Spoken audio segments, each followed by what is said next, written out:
like much to share with you. I just wanted to share the insights about like emotional healing, transforming density into lightness or lighterness and clarity ultimately, and how riding out emotional storms really does, I think, accelerate like the healing journey. So being big enough or so this share kind of came to me from obviously letting go, like having to let go of the past, having to let go of like attachment to past projections, like fantasy or thinking someone's a certain way and then realizing like maybe they're just not what I think they are, and then letting go of the attachment and realizing that we ourselves as beings, we're the ones who have to continue to permission ourselves to be the dream that we want to live.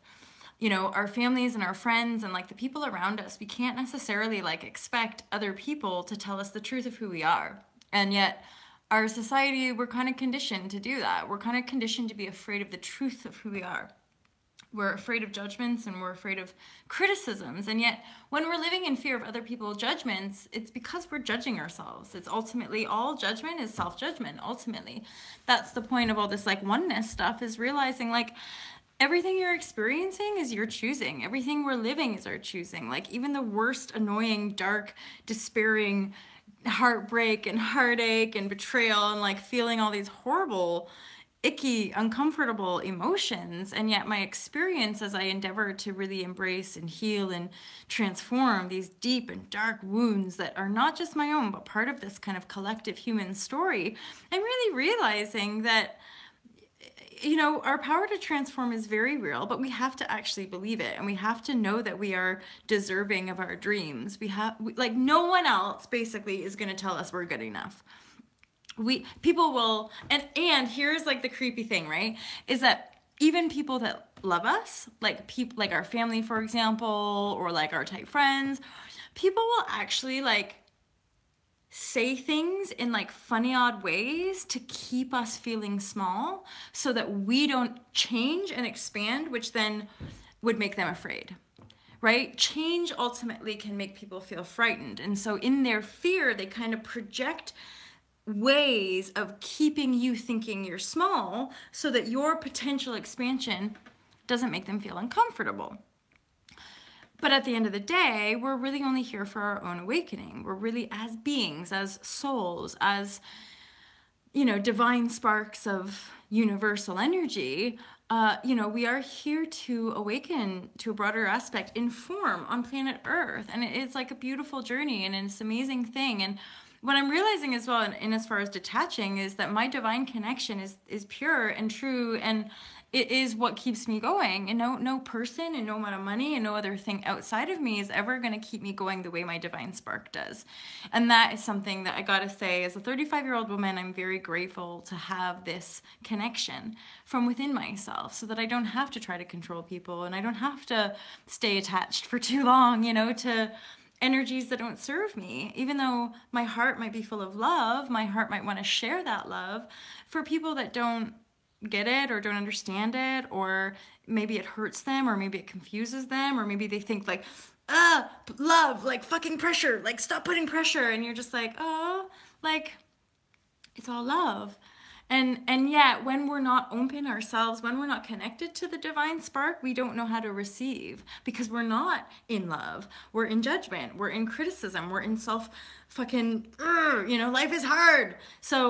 So we actually, weirdly, and that's the paradox of it, because we're in fear, we block love and we project fear. And we project fear thinking it's real and deny love because we're afraid of its power. We're afraid of how much it's going to let us fly. We're afraid of how big we're going to be. We're afraid of outgrowing our familiarity, i.e. our karma and our codependencies and our darkness. We're afraid of outgrowing that, right?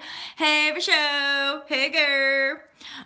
So yeah, this idea of like, and I'm stepping up, right? So I've just had like massive heartache wounds, massive, like my heart's opening. I'm moving up into like the blue ray and the kind of indigo ray of vision and channeling higher vibrational guidance for people. But my heart is healed and I'm so in love with myself and life. And absolutely like beautiful, and the past, there's might be threads that still need to look at, but like the past is over. This past of like pain and suffering and like confusion and like feeling always betrayed and judged by people, that's gone, because I've decided to let go of my own judgment. I decided just firmly, I'm just gonna love myself in all. I'm just always, in every situation, no matter how painful it is, I'm gonna get to the bottom of my own pain and choose love. Like, just choose fucking unconditional love for all people. Yeah, you do, girlfriend. Get your meditation station on the ground and just start meditating, start paying attention to that beautiful connection, you know? That's like what Eckhart Tolle talks about, the primary connection. That is the presence of the now. And everything is in the now. So every single day and every single moment we have a choice. Are you going to be enough? Are you going to let yourself live your dreams? And that's the thing. It is only ever your choice. Like, circumstances are there to teach us. Recognize that as creators, we create this life that we experience to teach us about self, to teach us about growth, to teach us about a soul's journey through this infinite cosmic space. And we all have this infinite sort of soul's memory bank, but when we're veiled, we just don't have access to it. So this idea of like opening up emotionally, and again, I still see it even in therapists, like people are afraid of emotion. People still want to be like, the mental, but then the emotional, but then the physical. I'm like, it's one fucking entity. There's no separation. And ultimately emotion is the energy that you are. So if you want to shift your energy, you got to go to the emotional, you got to let the emotional move its way around and through you, and then consciously let it go. Like, hey, emotion, whoa, dark, deep pain of betrayal, I see you, I own you, and I'm gonna breathe through and let you go. And judging the emotion, like fearing, like we do that. Suddenly people are having an emotional reaction. You're like, holy fuck, holy shit, oh my God, like calm down, calm down. But there you can see the fight, flight, reptilian reactivity of the depth of our emotional body, but also this idea of the rising divine. Love, in essence, is purifying our beingness. It's purifying our consciousness to elevate us to a higher level, a more loving level of humanity. And yet the pain in my heart, what I witness, is people denying the love out of fear. Denying the love out of self-judgment, out of self-belief of I'm not enough. I'm not enough, so I'm just going to let that dream go. And I'm just like, oh my God, it breaks my fucking heart. It breaks my heart to see light beings, to see people with such fucking pure and beautiful intention, and to choose not enoughness, to choose a lack of confidence, to choose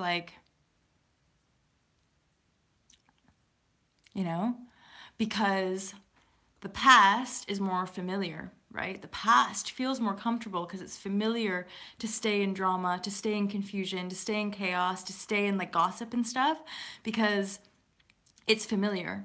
So when we step outside of that, the fear comes up so strong. And if we have one trauma experience, we go back. We go back into our smallness, we go back into our self-judgment, and we go back into the fear. And ultimately, we stay stuck in patterns. That's the truth. When we only connect to the head, we're wrapping around in circles. And then when we open the heart, we have to keep doing that emotional work. Probably more challenging for men because men are more programmed to close down. But the more us women express, share, and more we realize, like, we're all fucking human. Like, that's a thing. Like, we're all human. And to think that we have this, like, men are from Mars and women are from Venus and we're just the completely opposite, or like women are hysterical and crazy and men are just emotionless zombies. Last thing that worked. We go to the last thing that worked. Yeah. I mean, that's logical sense as well, right? And again, no judgment, because we all have our own journeying with stuff and reality and experiences. And yet for me personally, it's doing the emotional back, like invisible inner work is what creates the outer, not the other way around, right? So if we're picking up on dense emotions, we're actually preventing that density to create physical ailments or addictions, or even if we're working with addictions, when we lighten up around it, we can start to see and manage it in a different way, and also hold space for self-healing as we work with whatever substance thing or whatever. Everything has a link into our journey. That's the thing. We typically are so quick fixy in our culture that's why this stuff takes a little bit of practice, because again, it's a whole reversal.